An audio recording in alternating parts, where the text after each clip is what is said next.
Hello everyone, my name is Arun Kumar Tiwari and I welcome you all in Gayatri classes. So my dear students, today I am going to give a solutions part of class 7 geography chapter number 1 environment. Okay, so इस chapters में हम थोड़ा सा आपको define करेंगे और explain करेंगे ताकि आप थोड़ा सा आपके लिए क्लैरिटी हो सके और उसके बाद से आपको सॉल्यूशंस पार्ट देना है।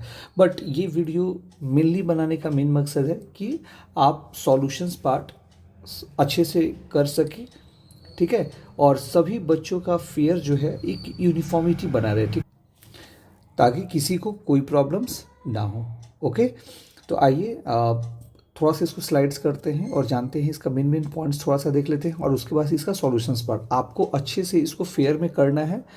और जितना भी ऑब्जेक्टिव क्वेश्चंस है, ट्रू फॉल्स है, वेरी शॉर्ट है, लॉन्ग है, इसको अच्छे से करना है, ठीक है। क्लास में तो हम इसको डिटेल में पढ़ाए ही हैं। सॉल्यूशंस पार्ट आप अच्छे से लिखेंगे ताकि यूनिफॉर्मिटी बना रहे और हम क्लास में भी ये क्वेश्चन आंसर को फिर से क्या करेंगे, एक्सप्लेन कर देंगे, तो आपको थोड़ा भी डाउट नहीं रहेगा और ये बहुत इंपॉर्टेंट चैप्टर। ओके, तो आइए देखते हैं। तो सबसे पहले हम लोग इन्वायरमेंट का मीनिंग एंड सिग्निफिकेंस देखेंगे, ठीक है। तो बिल्कुल चिंता नहीं करना है और हम लोग आसानी से इसको कवर करेंगे, ठीक है। तो देखिए, every living organism is surrounded by an environment. Place कहो या नेचर कहो और थिंग्स कहो, we surround living organism is known as their environment. बिल्कुल, जैसे कि आप देखेंगे कि the environment consist of the natural and the man made environment, ठीक है। आपको इन्वायरमेंट में नेचुरल चीज़ भी देखने को मिलेगा और आपको मैन मेड चीज़ भी देखने को मिलेगा। So natural environment can be further divided into, देखिए तो ये इंपॉर्टेंट है, on the basis of origin की बात करें तो आपको बायोटिक दिखेगा एंड अबायोटिक इन्वायरमेंट देखने को मिलेगा। अब मैन मेड इन्वायरमेंट अगर आप देखिए तो ये रेफर करता है सच एज द बिल्डिंग्स जो इंसानों ने बनाया है, buses, okay, activities and the interactions among the humans, ठीक है। उसके बाद से आप देखेंगे ये चीज़ बहुत इंपॉर्टेंट है। यहाँ देखो, इन्वायरमेंट अगर आप मेनली देखो तो दो भागों में, यहाँ पे नेचुरल है और एक मैन मेड है। तो नेचुरल में देखोगे तो आपको बायोटिक दिखेगा। बायोटिक मतलब होता है लिविंग ऑर्गेनिज्म, ठीक है। बायोटिक मीन्स क्या होता है, लिविंग ऑर्गेनिज्म। और वहीं आप देखिए एबायोटिक, तो इसका मतलब होता है नॉन लिविंग, ठीक है, नॉन लिविंग। और इसका मतलब होता है लिविंग थिंग्स, ठीक है। अगर आप देखो तो इसका अगर आप एग्जाम्पल, तो प्लांट्स, एनिमल्स, ह्यूमन बींग्स। और एबायोटिक में अगर आप देखो तो सन देखोगे, सन, उसके बाद से विंड, एयर, उसके बाद से एबायोटिक जिसमें नॉन लिविंग थिंग्स आते हैं, ठीक है। उसके बाद से आप देखोगे अगर मैनमेड थिंग्स का आप देखो तो आप देखिएगा कि एक ह्यूमन क्रिएशंस के द्वारा, जैसे कि बिल्डिंग, इंडस्ट्रीज, पार्क्स और एक्टिविटीज़ एंड इंट्रैक्शंस में देखो, फैमिली, कम्युनिटीज, स्कूल, रिलीजन, ये सब भी इंसानों ने ही बनाया है, ठीक है। तो मैन मेड अगर देखो तो ये दो भागों में फर्दर डिवाइड किया गया है, ठीक है। तो इसको यहाँ पे ध्यान रखिएगा। देखिए, बायोटिक मतलब होता है ऑल लिविंग, एबायोटिक मतलब होता है all non living. For example देखिएगा यहाँ पे लैंड, सीज, ये सब एबायोटिक है। और ये और यहाँ पे बायोटिक में क्या दिया है, देखिए तो ऑल लिविंग ऑर्गेनिज्म दिया है, जैसे प्लांट्स, एनिमल्स, ह्यूमंस, ठीक है। तो ये इंपॉर्टेंट है, एक बार इसको पढ़ेंगे ना तो बहुत अच्छे से समझ में आ जाएगा, ठीक है। उसके बाद से द नेचुरल इन्वायरमेंट आप देखोगे, the natural environment consist of the land, water, plants, animals, air, ये सारा चीज़, ठीक है। And natural environment can be further divided into, ये देखिएगा, लिथोस्फेयर, हाइड्रोस्फेयर एंड एटमॉस्फेयर। और ये सब मिलकर बनाता है क्या, बायोस्फेयर, ठीक है। तो अगर आप अच्छे से देखो तो यहाँ पे अगर एक डायग्राम की मदद से समझाएंगे तो और अच्छे से क्लियर हो जाएगा, ठीक है। देखिए, तो अगर हम इसको ऐसे लिथोस्फेयर बनाते हैं, ठीक है, हाइड्रोस्फेयर एंड लिथोस्फेयर हो गया, हाइड्रोस्फेयर हो गया और एटमॉस्फेयर हो गया। तो ये पार्ट जो आपको दिखेगा ना, ये वाला, ये देखिएगा सबसे सब में कॉमन है, ये वाला पार्ट, इसको कहेंगे हम लोग बायोस्फीयर, जहाँ पे लाइफ एग्जिस्ट करता है, ठीक है। तो lithosphere, hydrosphere, lithosphere means land part, land, okay. Hydrosphere मतलब होता है आपका वाटर पार्ट, ठीक है।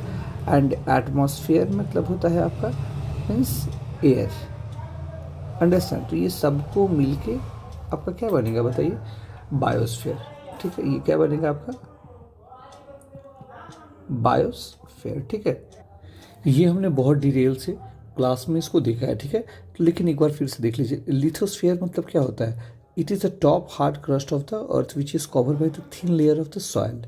ठीक है, और ये बना रहता है रॉक्स एंड मिनरल से। ठीक है, तो क्लास में हमने ये सारा चीज़ देखा है। ठीक है, आपको पढ़ाया भी है, आप ये देख लेंगे।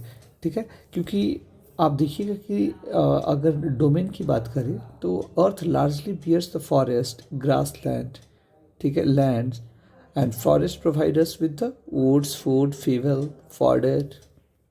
ठीक है, and grassland are use for the grazing wild land is use for the cultivation and building human settlement. देखिए 95% चीज़ जो है ना हमको अपने लैंड से ही, बेसिक नीड्स जो है हमको वो लैंड से ही अवेलेबल हो पाता है। हाइड्रोस्फीयर की बात करें तो यहाँ पे आप देखिएगा वाटर एरिया, पूरे वर्ल्ड में जितना भी वाटर एरिया है ना उसको हम लोग हाइड्रोस्फीयर से जानेंगे। ठीक है, और उसके बाद से आप देखेंगे एटमॉस्फेयर। एटमॉस्फेयर में अगर आप देखिएगा तो ये एक थिन लेयर ऑफ एयर है विच सराउंडेड ऑफ द अर्थ, और ये ग्रेविटेशनल फोर्स की वजह से जो है ये होल्ड किया रहता है हमारे एटमॉस्फेयर को। ठीक है, तो ये पार्ट देखिएगा। और जहाँ ये तीनों मिला हुआ है ना, जैसे लिथोस्फेयर, हाइड्रोस्फेयर और एटमॉस्फेयर, तो ये वाला जो रीजन है ना ये बायोस्फीयर, यहाँ पे ज़िंदगी संभव है, लाइफ यहीं पे एग्जिस्ट करता है। एक ज़िंदगी को जीने के लिए लैंड, वाटर और एयर की ज़रूरत होती है ना, तो वो उस पार्ट को हम लोग बायोस्फीयर कहते हैं। ठीक है, उसके बाद से हम लोग देखेंगे एक बार इकोसिस्टम्स का डेफिनेशंस देख लेंगे। ठीक है, ह्यूमन इन्वायरमेंट में आप देखेंगे कि जो इंसानों ने बनाया है, मतलब नेचर को छेड़छाड़ करके और लोगों ने अपनी ज़रूरत के हिसाब से अपने नीड्स को फुलफ़िल करने के लिए बनाया गया वो चीज़, वो क्या कहते हैं उसको, ह्यूमन इन्वायरमेंट। ठीक है, इसको एक बार अच्छे से देख लेंगे। हम फिर से कहना चाह रहे हैं कि मेरा पढ़ाना मेन मकसद नहीं है, मेरा मेन मकसद है कि सॉल्यूशंस पार्ट आपको एक बेहतर दिया जा सके ताकि सभी बच्चों के फेयर में यूनिफॉर्मिटी देखा जा सके। ठीक है, यहाँ ध्यान दीजिएगा, ये मल्टीपल चॉइस क्वेश्चन है, ये देखिएगा, इसका सबका आंसर पार्ट लास्ट में दिया हुआ है। ठीक है, तो एक बार ये चीज़ देख लीजिए, ये इंपॉर्टेंट है। ठीक है, सारे क्वेश्चन को एक बार देख लेंगे, और आपको पूरा ऑप्शंस लिखने की ज़रूरत नहीं है, आप डायरेक्ट आंसर भी इसका लिख सकते हैं। तो सारा क्वेश्चंस पहले आपको देखने को मिलेगा और लास्ट में आपको इसका सॉल्यूशन देखने को मिलेगा। ठीक है, देख पा रहे हैं अच्छे से। क्वेश्चन नंबर 9 देखिए, question number 10, question number 11, question number 12। ठीक है, क्वेश्चन नंबर 13, ये सब आप देखेंगे। ठीक है, और ये सारा बनाने की कोशिश करेंगे। फिर यहाँ पे फिल इन द ब्लैंक्स है, ट्रू फॉल्स है। ठीक है, उसके बाद से वेरी शॉर्ट क्वेश्चन है, देख रहे हैं, फिर शॉर्ट क्वेश्चन है, लॉन्ग क्वेश्चंस भी दिया हुआ है। अब देखिए आप आंसर पार्ट में आ जाते हैं। ठीक है, आंसर पार्ट में बहुत ही आराम से देखेंगे कि मल्टीपल चॉइस क्वेश्चन जितना भी था उसका सारा आंसर यहाँ पे दिया हुआ है। ठीक है, तो इसको मिस नहीं करना है। 5, 6, 7, 8, 9, 10, 11, 12, 13, 14। ठीक है, जितना भी था 15 तक था। उसके बाद से आप फिल इन द ब्लैंक्स देखेंगे, इतना पार्ट दिया हुआ है, ये आप भर लेंगे। उसके बाद से आप देखेंगे ट्रू फॉल्स में दिया हुआ है। फिर उसके बाद से आप वेरी शॉर्ट आपको देखने को मिल रहा है, ये सब आंसर क्वेश्चंस बनाएंगे, लिखेंगे अपने फेयर में। ये बहुत इंपॉर्टेंट है आपके एग्जामिनेशन पॉइंट ऑफ व्यू के लिए। ठीक है, बिल्कुल मिस नहीं करना है। ठीक है, बस आपको क्वेश्चन आंसर बनाना है, जो हमने डिटेल्स में नोट्स बनाए हैं, ऑलरेडी नोट्स हमने दे रखा है आपको। ठीक है, तो आप बस इसका सॉल्यूशंस पार्ट करेंगे। ठीक है,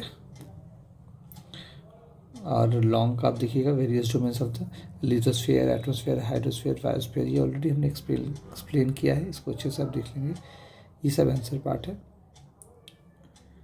ये देखिए क्वेश्चन नंबर 3 का ये सब सारा आंसर पार्ट है। Question number 4, question number 5। जितना सुंदर आप नोट्स बना सके ना उसकी उतना ही आपके लिए फ़ायदा होगा। ठीक है, अपने आप को एक रूम में पैक कर ले और अच्छे से रीड करें और क्वेश्चन आंसर लिखने की कोशिश करें। ठीक है, क्योंकि इसका टेस्ट जो है हम 2 से 3 दिन के अंदर में आपसे टेस्ट लेंगे। ठीक है, तो आशा करते हैं कि आप समझ गए होंगे, और फेयर आप हमको कल दिखाएंगे। ठीक है, तो सभी बच्चों को अच्छे से फेयर करना है, नोट्स बनाना है, दिमाग में बैठाना है। आप टेस्ट में अपने से भी आंसर लिख सकते हैं, बट कॉन्सेप्ट आपका क्लियर होना चाहिए। ओके, हम ज़्यादा आपका समय नहीं लेंगे क्योंकि वीडियो बहुत ज़्यादा लंबा हो जाएगा। तो लास्ट में thank you and bye bye.